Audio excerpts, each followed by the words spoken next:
The night passed slowly. The humans stayed in their ship, unable to sleep. Tomorrow would decide everything. Tomorrow, they would learn if they had a place among the stars, or if they would have to fight for their survival. Yuna sat by a window, looking out at the strange lights of the council station. So many different species lived here. So many different stories.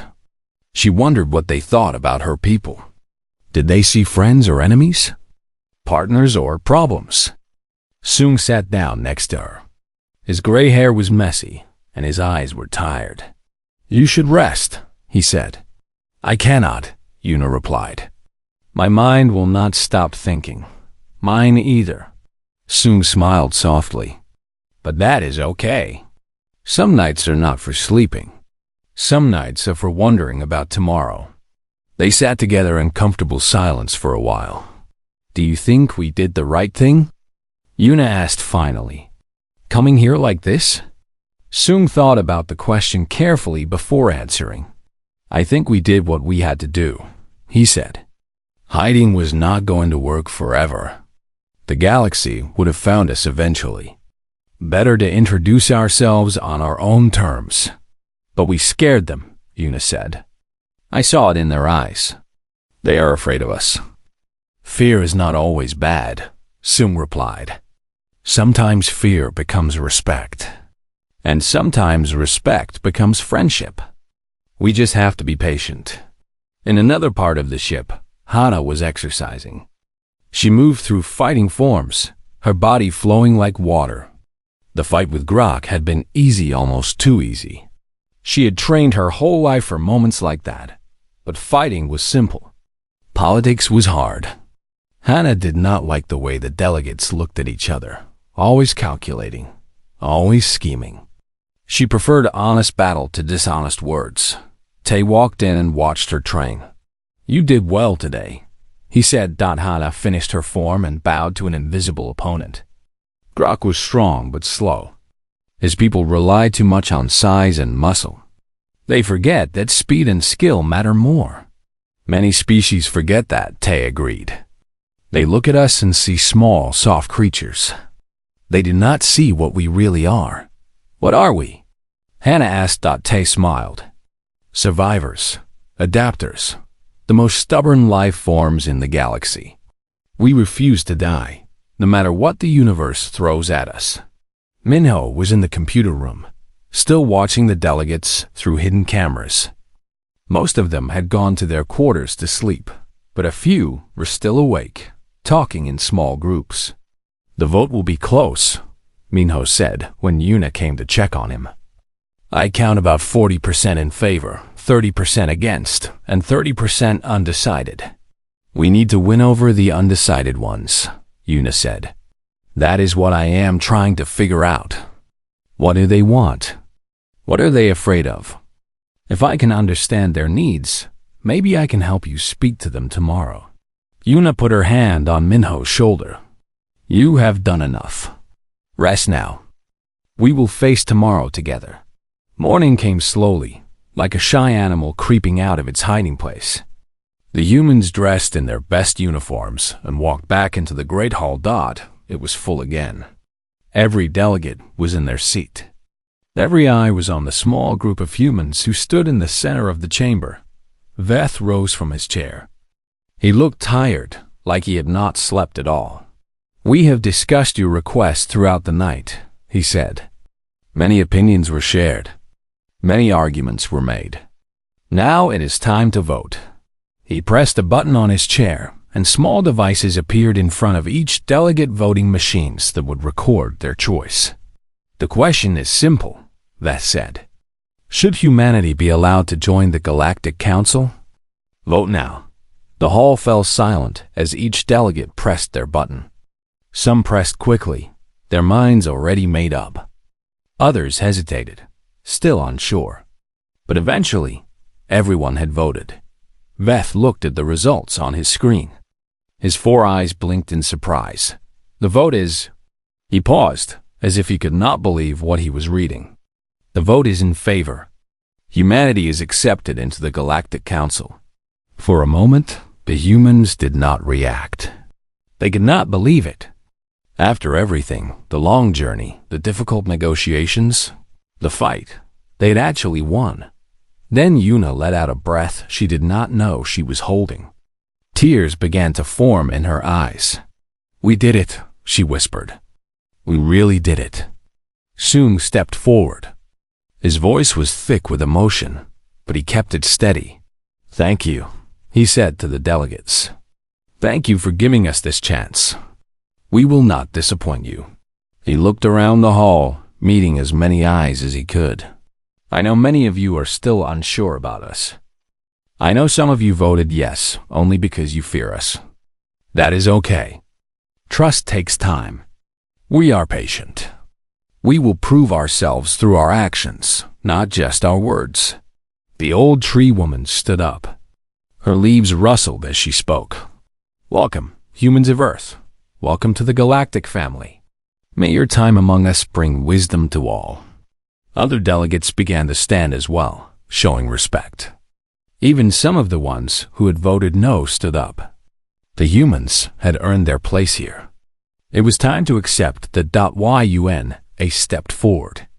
She wanted to say something important that the galaxy would remember forever. "We came here as strangers," she said. "We leave as members of something greater than ourselves. But our goal has not changed.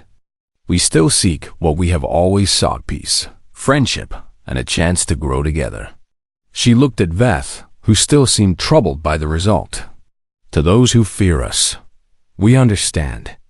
We were afraid too, when we first looked up at the stars and saw how vast the universe is. Fear is natural, but fear does not have to control us. It can push us to be better, to reach higher, to try harder." She smiled, and it was like sunshine breaking through clouds. "Give us a chance. That is all we ask. Let us work together. Let us learn from each other. And maybe, in time, we will build something beautiful. Something that will last for 10,000 years or 20,000 or forever."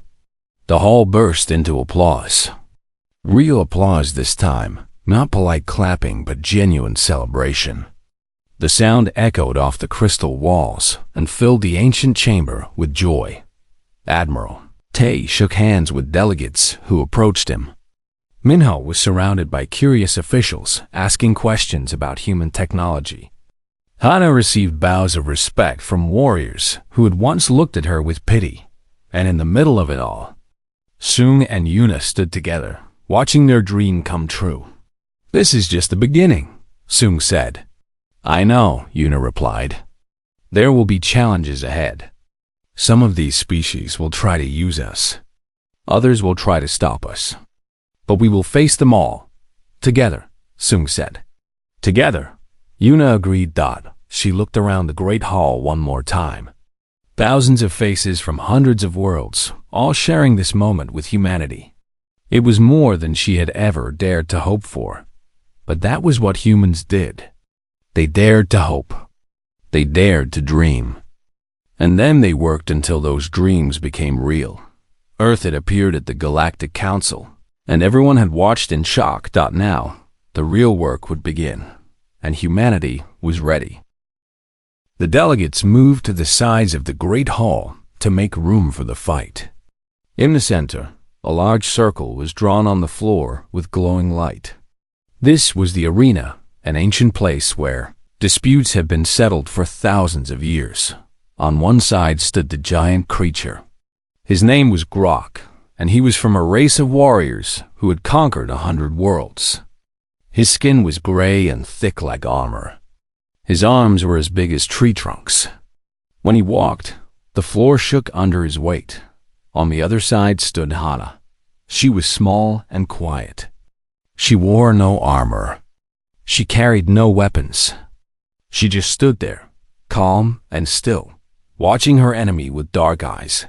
The delegates whispered to each other. They had already decided who would win. Grok was unbeatable. He had never lost a fight in 500 years. This small human would be crushed in seconds. Veth stood at the edge of the arena. He raised one of his arms. "The rules are simple," he said. Fight until one cannot continue. No weapons. No help from others. May the strongest win. He dropped his arm. Begin. Grok roared and charged forward. His feet hit the ground like thunder. He swung his massive fist at Hana, aiming to end the fight with one blow. But Hana was not there anymore. She moved like water, sliding to the side so fast that most eyes could not follow her. Grok's fist hit empty air. Before he could recover, Hana struck him in the knee with a quick kick. Grok stumbled. His leg bent in a way it should not bend. He roared again, this time in pain. The delegates gasped. Nobody had ever hurt Grok before. She is fast, one delegate whispered. Too fast, another agreed. Grok turned around, more careful now. He watched Hana with new respect in his eyes. She was not just a small creature to be crushed. She was a real enemy. He attacked again, but this time he used both arms. His claws swept through the air like swords. One scratch from those claws could kill most beings. Hana ducked under the first claw and jumped over the second. While she was in the air, she kicked Grok in the face. Her foot hit his jaw with a sound like stone hitting stone. Grok's head snapped back. He stumbled backward, shaking his head to clear the stars from his eyes. How is this possible? Veth muttered. He leaned forward in his seat, unable to believe what he was seeing. Hana landed softly on her feet. She was not even breathing hard. She looked at Grok with calm, patient eyes. Is that all you have? She asked. Grok roared with rage. He had never been spoken to like that before. He was the greatest warrior in the council. He was feared on 100 worlds. And this tiny creature dared to mock him. He attacked with everything he had. His fists flew like meteors. His claws cut the air so fast they made sounds like screaming. He used every trick he had learned in 500 years of fighting. And Hana blocked them all. She moved through his attacks like she was dancing. Every punch missed by a hair. Every claw strike found only air.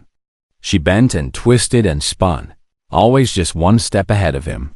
Then she started hitting back. Her fist found his ribs. Once, twice, 3 times. Each hit was small, but they added up. Grok felt pain spreading through his body. He felt his strength starting to leave him. This is impossible, he growled. What are you? Hana stopped moving. She stood still in the center of the arena, looking up at the giant creature that towered over her. I am human, she said. And we do not give up. She attacked. It was like watching lightning strike the same place 100 times. Hana's hands and feet moved so fast they became a blur. She hit Grok in every weak spot. His body had joints, pressure points, nerves. She knew exactly where to strike to cause the most pain. Grok tried to fight back, but he was too slow. Every time he swung his arms, Hana was already gone. Every time he tried to grab her, she slipped through his fingers like smoke. Finally, she jumped high into the air. Higher than any human should be able to jump. She spun her body and brought her heel down on the top of Grok's head. The sound was like a mountain falling. Grok dropped to his knees. His eyes rolled back in his head. Then he fell forward and hit the floor, unconscious. The hall was completely silent. Nobody moved. Nobody spoke. The delegates stared at the arena with their mouths open. They could not believe what they had just seen. A human, a small, soft, weak-looking human had defeated the greatest warrior in the council. Hana landed softly on her feet. She bowed to her fallen enemy, showing respect.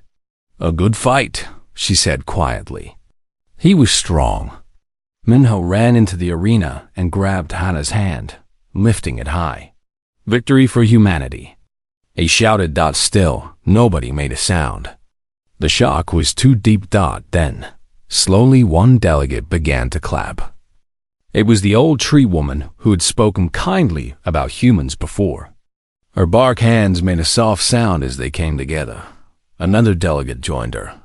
Then another. Then more. Soon, the entire hall was filled with the sound of applause. Even the delegates who had wanted to destroy the humans were clapping. They could not deny what they had seen with their own eyes. Veth stood frozen in place.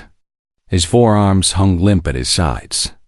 His face showed something he had not felt in 1,000 years. Fear. These humans were not just smart. They were not just good at building machines. They were also fighters. Real fighters. The kind that could win wars. Sung walked to the center of the arena. He helped Hannah step down from the platform. Then he looked around at all the delegates. "We did not come here to make enemies," he said. His voice was strong and clear. "We did not come here to conquer or destroy. But we want you to understand something." He paused, letting his words sink in. "We will defend ourselves. We will defend our friends. If anyone tries to hurt us or the people we love, they will face everything we have. And as you just saw, we have quite a lot." Yuna walked to Sung's side. She took his hand and held it tight. "We are not asking for war," she said. "We are asking for peace. Real peace. The kind where everyone respects everyone else. The kind where we work together instead of against each other." Admiral Tay stepped forward as well. "We have technology that can help all of you. Medicine, energy, transportation.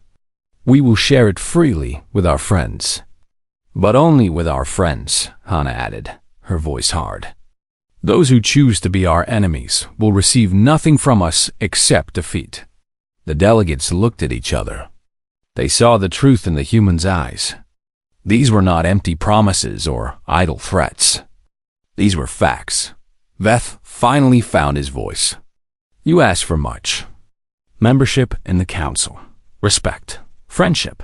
Why should we give you these things?" Sung smiled. It was a warm smile, full of hope.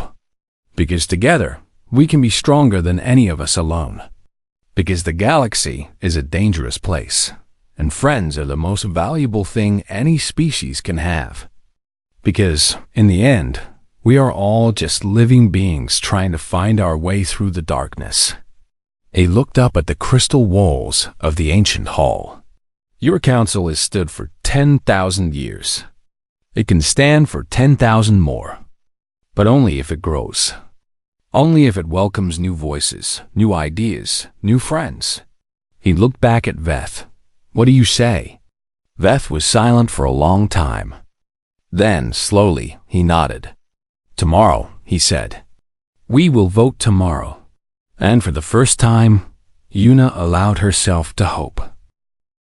The council took 3 hours to discuss the humans. During that time, Yuna and her team waited inside their ship. They ate food, checked their equipment, and tried not to worry too much about what was happening outside. Minho sat in front of a computer screen, watching the delegates argue through hidden cameras. He shook his head slowly. "They are very divided," he said. "Some want to attack us. Some want to welcome us. Most of them cannot decide what they want." Sung walked over and looked at the screen. He saw Veth standing in the center of the hall, his 4 arms waving as he spoke. "What is Veth saying?" Sung asked. "He is calling us dangerous," Minho replied. "He says we are too young, too wild, too unpredictable. He thinks we should be destroyed before we become a threat." Hannah made an angry sound. "Let him try. I would like to see what happens." "Calm yourself," Tay said. He was sitting in a chair, his eyes closed. "Fighting is the last option. We came here to make friends, not enemies." "But if they attack us," Hannah started. "If they attack us, we will defend ourselves," Tay said. "But only then. Not before." The door to the ship opened and a small robot floated inside. It was a messenger from the council, shaped like a silver ball with lights on its surface.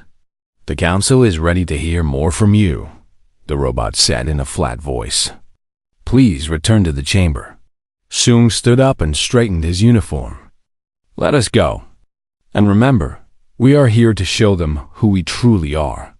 The humans walked back into the great hall. This time, the delegates were more organized.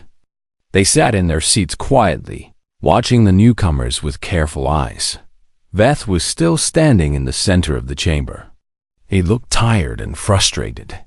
We have discussed your arrival, Veth said. Many in the council do not believe your claims.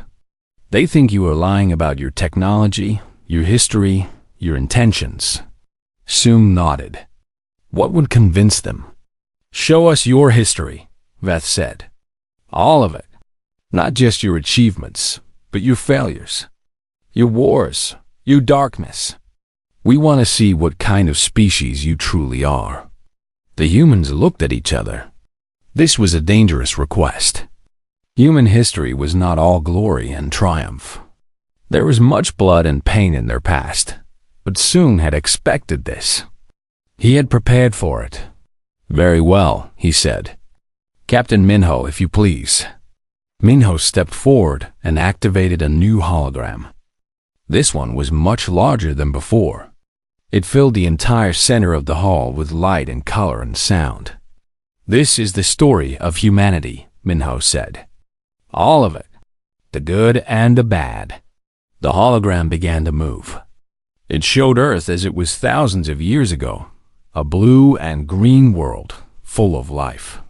It showed the first humans, walking on two legs, learning to use tools, building fires in the darkness of night. We started like many species, Minho said. Small, weak, afraid of everything around us. The images changed. They showed humans building cities, creating art, writing stories. But they also showed humans fighting each other. Wars broke out. Blood was spilled. Empires rose and fell. We made many mistakes, Minho said. We hurt each other. We destroyed what we built. Sometimes it seemed like we would never learn. The delegates watched in silence. They saw humans killing humans. They saw bombs falling on cities. They saw children crying in the ruins of their homes. This is the darkness in our history, Minho said. We do not hide it. We do not pretend it did not happen. It is part of who we are. But then the images changed again. After each war, humans rebuilt. After each disaster, they helped each other.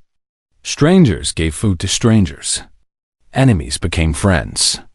Slowly, over thousands of years, humans learned to be better. Every time we fell, we got up again, Minho said. Every time we failed, we tried harder. This is what makes us different.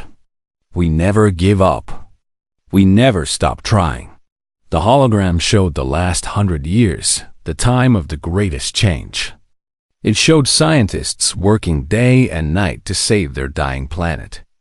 It showed families packing their things and moving to new homes in space.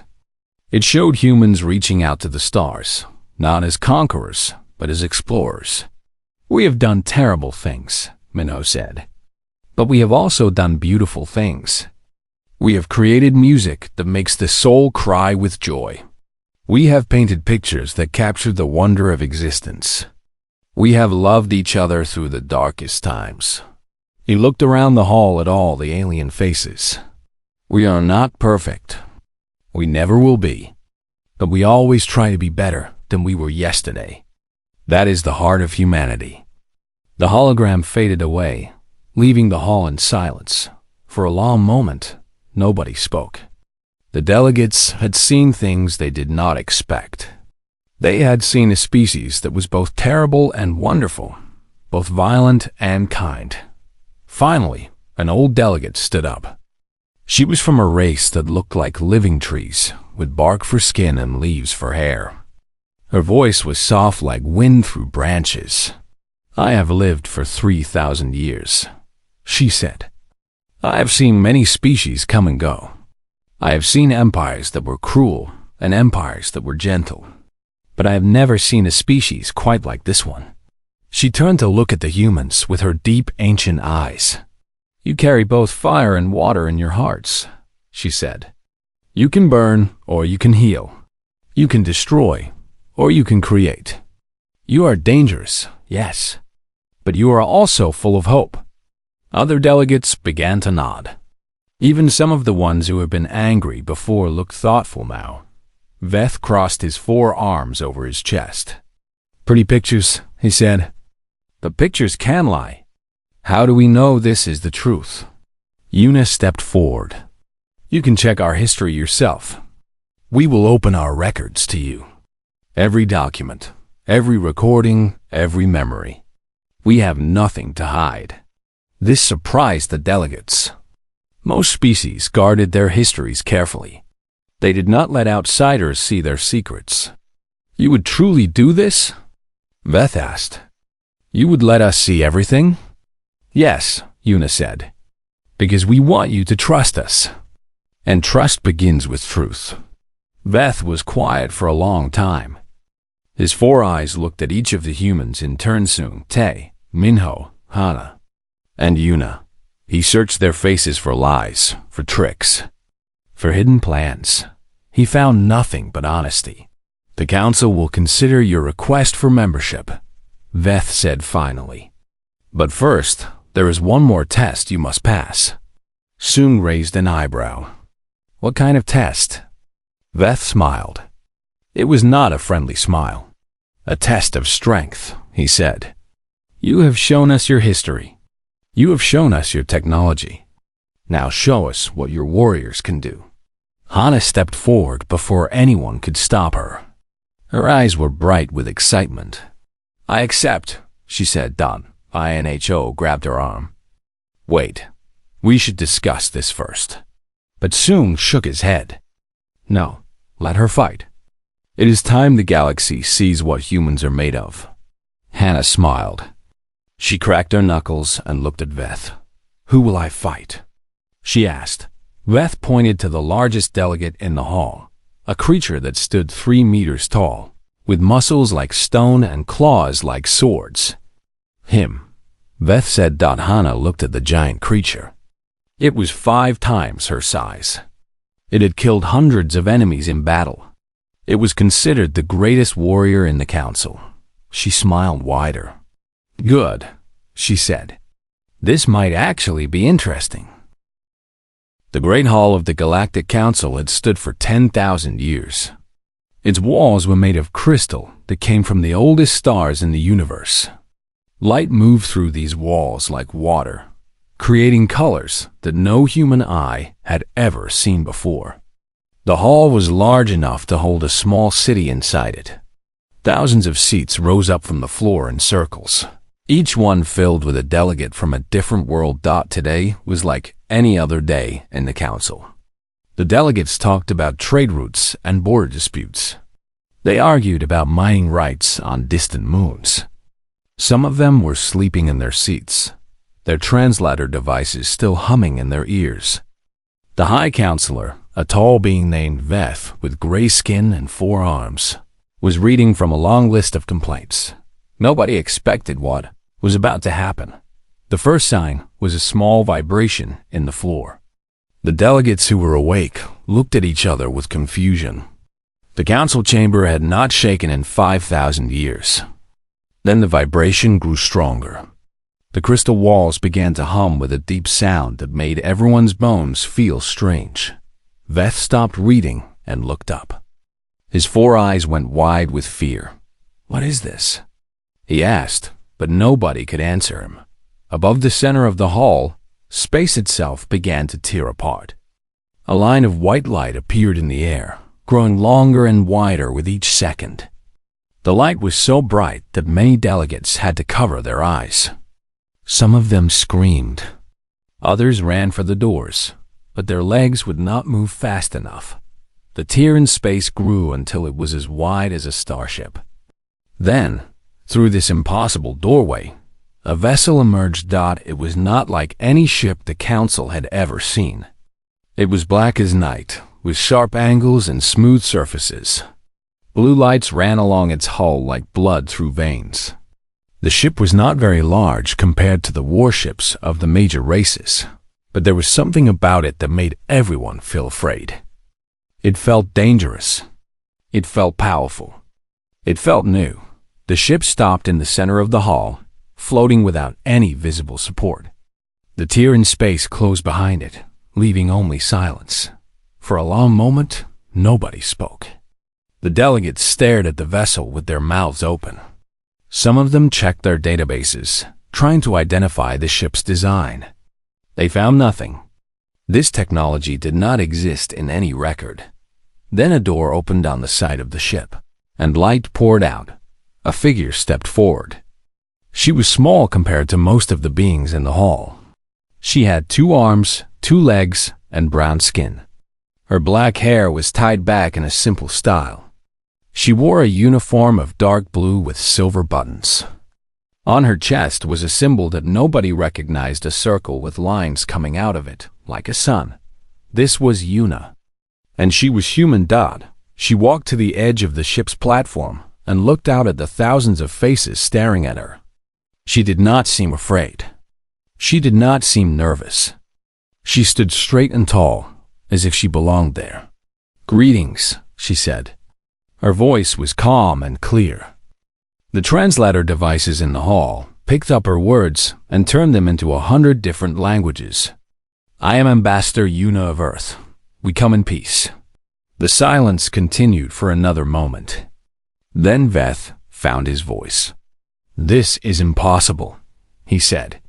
His forearms were shaking. "This chamber is protected by the strongest shields in the galaxy. No ship can enter without permission. No technology can break through our defenses." Yuna smiled softly. "And yet, here we are." The delegates began to whisper among themselves. Their voices grew louder and louder until the hall was filled with noise.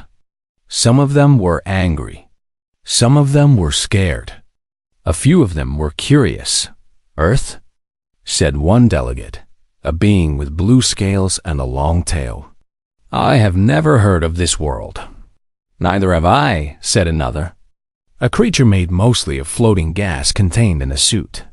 "It is not in our records," confirmed a third. Checking a device on her wrist, Yuna nodded as if she expected this. "Earth is a small planet in a distant part of the galaxy. We have been watching your council for some time now. We decided that today was the right day to introduce ourselves." "Watching us?" Veth's voice was sharp with anger. "How long have you been watching us? And how did you hide from our sensors?" "We've been watching for about 50 of your standard years," Yuna said. "As for how we hid, well, that is a story for another time." The hall exploded with noise again. 50 years. These creatures had been observing the most powerful civilizations in the galaxy for 50 years, and nobody had noticed. It was shameful. It was terrifying. Behind Yuna, more figures appeared from the ship. There was a man with silver hair and a strong face. His name was Tay, and he wore the uniform of an admiral. Next to him stood a younger man named Minho, who watched everything with sharp, intelligent eyes. And there was a woman named Hana, whose body moved like a warrior's, even when she was standing still. Lastly, a man with gray hair and kind eyes stepped forward. This was Sum, the commander of the ship and the leader of this mission. He put his hand on Yuna's shoulder and smiled at the crowd. "We do not want to cause trouble," Sum said. "We only want to talk. We want to learn about you, and we want you to learn about us. You cannot simply appear here without permission." Veth shouted. "This is against every law of the council." "We understand," Sum replied. "But we were never given a chance to ask for permission. Your council does not accept new members. Your borders are closed to outsiders. We had to find another way." This was true, and everyone knew it. The Galactic Council had stopped accepting new civilizations thousands of years ago. They believed that the galaxy was full enough, that there was no room for more voices at the table. Now, humanity had forced its way to the table anyway. Yuna looked around the hall at all the different faces, some angry, some curious, some afraid. She felt her heart beating fast in her chest, but she did not let it show on her face. This was the moment her people had been waiting for. This was the moment that would change everything. "We are here now," she said. "We are not going away." So the question is simple. What happens next? The delegates had no answer. They could only watch and wonder what this new species would bring to their ancient council. And deep in their hearts, many of them felt something they had not felt in a very long time. They felt afraid. The noise in the great hall did not stop for a long time. Delegates shouted at each other. Some demanded that the humans be arrested. Others wanted to destroy their ship. A few suggested they should listen to what the newcomers had to say. High Counselor Veth raised all four of his arms and called for silence. It took several minutes, but finally the hall grew quiet again. "You speak of peace," Veth said to the humans. His voice was cold like ice. "But you come to us like thieves in the night. You break through our defenses. You spy on us for 50 years. These are not the actions of peaceful beings." Admiral Tay stepped forward. He was tall for a human, with shoulders wide and strong. His silver hair caught the light from the crystal walls. When he spoke, his voice carried through the hall like thunder. "We did not come as thieves," Tay said. "We came as survivors." This made the delegates quiet. Even Veth looked confused. "Survivors?" asked one delegate, a being with 8 legs and eyes that covered most of her face. "What do you mean?" Tay looked at Commander Sung, who nodded. Then Tay turned back to the crowd and began to speak. 100 years ago, our planet was dying. We had hurt our world badly. Our air was dirty. Our water was poison. Our people were sick and hungry. We knew that if we stayed on Earth, we would all die. He paused, letting his words sink in. So we looked to the stars. We put all of our resources into one goal, finding a way to leave our planet and explore the universe. It was not easy. Many times, we thought we would fail. Many times, we almost gave up. Hannah moved closer to Tay. Her eyes were soft as she listened to him speak. She had heard this story many times, but it still moved her heart. "Then we discovered something amazing," Tay continued. "We found a way to bend space itself. We could travel from one point to another in the blink of an eye. Suddenly, the stars were not so far away anymore." The delegates began to whisper again. Bending space was not new technology. Many civilizations had figured it out, but most of them had taken thousands of years to develop it. If the humans had done it in only 100 years, that was remarkable. "So you developed faster than light travel," Veth said. He did not sound impressed. "Many races have done this. It does not make you special." Tay smiled. It was not a happy smile. It was the smile of someone who knew something that others did not. "We did not just develop faster than light travel," he said. "We developed many things." He raised his hand, and a hologram appeared in the air above him. It showed a timeline aligned with marks on it showing different years. "Here is our history," Tay said. 100 years ago, we were killing our planet. 90 years ago, we invented the first working fusion reactor. It gave us unlimited clean energy. The delegates leaned forward in their seats. Fusion technology usually took civilizations 500 years to perfect. 80 years ago, we sent our first ship beyond our solar system. 70 years ago, we discovered how to bend space. 60 years ago, we found your council. The timeline kept moving, showing more and more achievements. Better medicine, stronger ships, weapons that could destroy moons, shields that could block stars. 50 years ago, we began watching you, Tay said. Not because we wanted to steal your secrets. We wanted to understand you. We wanted to know if you would be friends or enemies. Minho stepped forward now. He was younger than the others, but his mind was sharp like a knife. He had spent years studying the different races of the galaxy. What we learned worried us, Minho said. His voice was quiet but strong. We saw that your council is divided. Some races want peace. Some want war. Some care only about profit. You fight each other constantly over small things. How dare you judge us? Shouted a delegate with red skin and horns on his head. You are nothing. You are insects. You have been a spacefaring race for only 100 years. We have sailed between the stars for 10,000. Minho did not get angry. He simply looked at the delegate with calm eyes. You are right, he said. You have been traveling the stars for 10,000 years.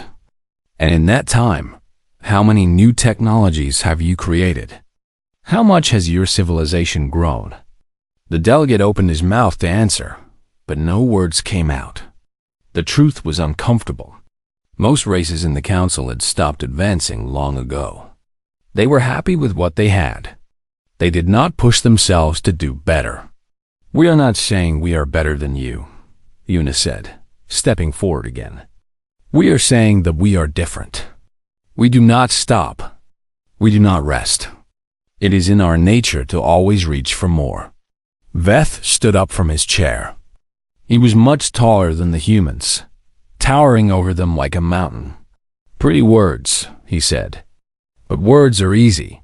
Show us proof of these great achievements. Tay nodded. We expected you would ask for that. He pressed a button on his wrist, and the hologram changed. Now it showed images and data blueprints of ships, results of experiments, recordings of tests. This is our new drive system, Tay said. It can cross the entire galaxy in 3 days. Gasps filled the hall. The fastest ships in the council could do it in 3 months. This is our medical technology, Tay continued. We have cured every disease known to our species. Our average lifespan is now 200 years, and we are working on making it longer. More gasps. Most races lived only a few hundred years at most. And this, Tay said, his voice growing serious, is our weapon system. The hologram showed a small device, no bigger than a human hand. Then it showed that device being tested. The blast from that tiny weapon destroyed an asteroid the size of a small moon. The hall went completely silent. We do not show you this to threaten you, Sung said quickly. We show you this so you understand. We could have come here as conquerors. We could have taken what we wanted by force. But that is not who we are. Una walked to the very edge of the platform. She looked at all the delegates, the scared ones, the angry ones, the curious ones. We want to be your friends, she said. We want to trade with you, learn from you, grow with you. But we will not be ignored. We will not be pushed aside. We are here, and we will be counted. Veth stared at the humans for a long time. His four eyes blinked slowly, one after another. The council will need time to discuss this, he said finally. You will wait. We will wait, Sung agreed. But not forever. As the delegates began to talk among themselves again, Hana moved close to Una. Do you think they will accept us? Hana whispered .yun, looked at all the faces in the hall. Some showed fear. Some showed respect. And some, for the first time in thousands of years, showed hope. They will, Una said, because they have no other choice. And she was right.